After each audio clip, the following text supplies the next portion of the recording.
بسم اللہ الرحمن الرحیم۔ یہ دعا ضرور یاد کریں۔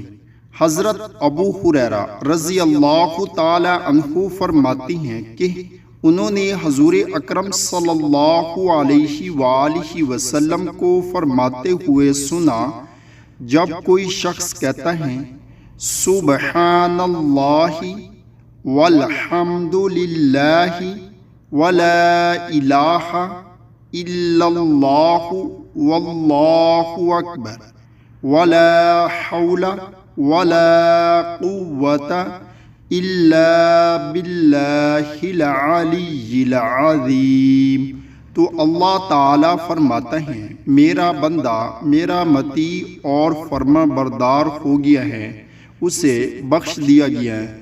اللہ تعالی ہم سب کو بھی اس پر عمل کرنے کی توفیق عطا فرمائے، آمین۔